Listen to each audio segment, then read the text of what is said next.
Alright, YouTube, this is Booty Hunter 1971. This is my 2014 best finds. A little slow this year. I didn't get out as many times as I wanted to. The weather didn't really cooperate on a lot of my days that I had the time to go detecting. And just some other things that just didn't work out. But I got 11 silver coins this year, and I got a couple of firsts. I got my first large cent, which but it's a Canadian large cent, 1910, so it's not the large cent I was looking for, but hey, I'll take it. And I got my first Barber half dollar, 1907. I was really happy with that. And I did better on gold this year in the water than I'd done the last couple of years, so can't complain about that. I did pretty good with the gold and silver jewelry and rings and whatnot. So all in all, it was a good year. Hopefully do a little better this year. Last year, I think I had 38 silver coins, something like that.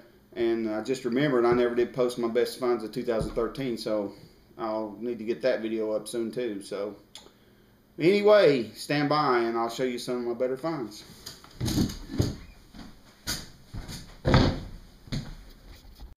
Okay, some of my better coins and a couple odds and ends that I put in these flips. And we'll start off the top here with a 1907 Barber dime. It's in really good shape. Got that back in March. So this is my first Barber. I've found a Walking Liberty half and a Roosevelt half. This is my first Barber dime, so I was happy with that. Got a couple of silver Washington quarters. I didn't do so great on them, but seems like I find a lot more dimes than I do quarters. I got one Barber dime this year. The glare on this camera is making it hard to see. I know I'll put some photos of these at the end. It's a 1908 D Barber dime. Now I got a few Mercury dimes. 1923, 38, 39, 45. Now I got some Roosevelt silver dimes, 3 of those. Now I got a V-nickel this year. I got one. It was really worn. No date to be seen on it at all. I got a Buffalo nickel from the water with my AT Pro. That was a pretty interesting find. I was in just a modern swimming area, but it's got a little bitty, what am I trying to say? A little clasp or whatever on it for a necklace. Someone was wearing it as jewelry, and I don't think I can get it in. Maybe the picture will show better. I don't know. Anyway, that was pretty cool. It was a 1935 Buffalo nickel, so I was happy with that. Be water hunting in the summer and find a decently old coin. So I also found a no-date Buffalo nickel digging in the ground, but only the one in the ground this year. So I found this cool little milk token. It's pretty cool. It says good for 5 cents, and it says it's got the name of a dairy farm on it. So I was happy with that. I know it's really hard to see with the glare and everything, but it's square. It's like aluminum, I think. And I did some research. It looks like it dates to the late 40s, early 50s maybe. And then there's my large cent, first one ever, but it's the Canadian 1910 large cent. But and I found this thing. It's called I can't pronounce that. Phosphos disc. I found it. It's got all these little characters and things on it. I didn't know what I had, but I could tell it was junk because it's kind of pot metal-y type stuff. But anyway, cleaned it up, and it's got all. It's like in a spiral. It's got all these little designs and things, little characters and whatnot. And I did some research on the internet, and it was some kind of it was a Phosphos disc. It was found in I think it was found in now I'm drawing a blank. Oh my goodness, Egypt maybe, somewhere like that. Do some research, look it up. It's pretty interesting what that disc is. They really haven't decoded what it was for or anything like that. So obviously this is a replica. So I don't think the Egyptians were in East Tennessee. I could be wrong, but I'm doubting it. But anyway, that's some of my better coins and things I put in flips. Now I'm not showing all the wheat cents and all that kind of stuff. I found a lot of that clad and all that crap, but these were my better finds of the coins and whatnot. and stand by and I'll show you some jewelry.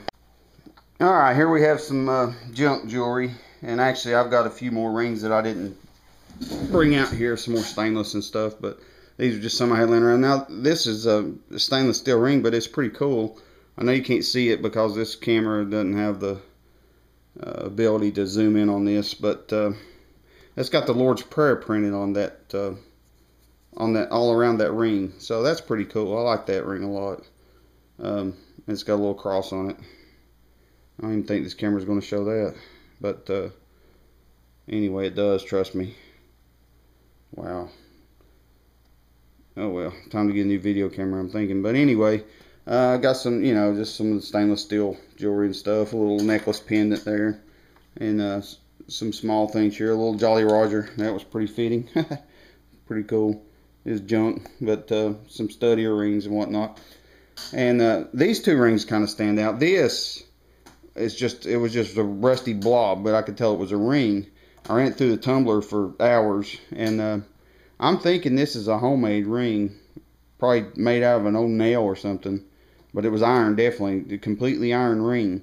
But it's probably old, and you know, we hunted some old sites, and I'm thinking that's got some age on it. It's just plain, but I don't know, if it could talk, it'd probably tell some good stories. But that's probably a pretty old ring. And I found this is an older, I think this is a kid's ring. It's a monogram, it's got a G on it, and you know, it's not made out of any kind of gold or silver or anything, but I don't know, could be copper or something. But it cleaned up pretty good. Ran it through the tumbler too, and it looks pretty good. But got a little design on the side. Again, I know you're not seeing detail on this camera, but it's pretty cool little ring. But alright, and then now I'm going to get the gold and the silver out. Stand by. Alright, so here's what I got for gold and silver, which, you know, for no more than I got to get out, I did okay. Found a couple of nice gold rings. This one's got a bunch of diamonds on it, and my diamond tester says they're real. It's a 10 karat man's ring, and it's got a cluster of 7 diamonds right in the center, and then it's got 4 on each side, so it's got about 15 diamonds on it, and they all tested as real, so I like that ring a lot. And got a little 10 karat class ring, gold. It's not got as much details as far as finding the owner as it should on it, so I'm still working on that one. But I got a couple little of these. Drawing a blank on what they're called again now. Whatever. Opals, yeah, duh. Anyway, I got two of the opal rings, and that was really pretty. They're both gold. I think they're 14 karat, both of those. And I got this little 10 karat little anchor charm thing.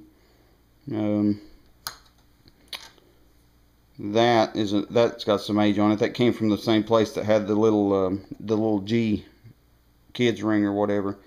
And it's an 18 karat gold ring with some kind of inlay, but it's probably pretty old.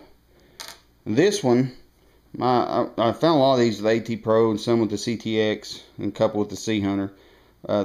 My AT Pro, the coil was acting up, so I sent it back to Garrett, and while it was gone, opportunity came up to go do a lake hunt with a buddy in another state, and I've got an old Soro Stingray 2 that I picked up last spring on the cheap on local Craigslist, so I didn't know much about that detector. I took it with me, and lo and behold, if I didn't pull this little gold ring out with it, and I mean, this is a tiny ring.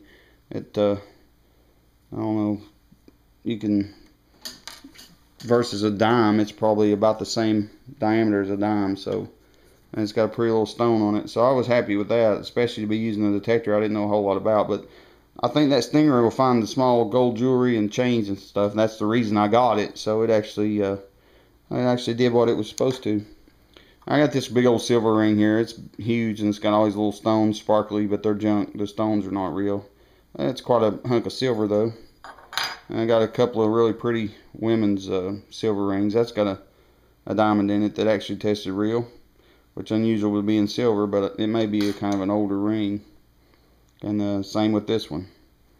So I think these two actually came from some old land sites. So, and then got this little silver ring here, the little flower design on it, and a silver earring, and a couple of gold earrings. So, as far as numbers wise on gold, I did, I don't know, about nine or 10 gold items, which is pretty good for me, especially for, like I said, no more than I got out.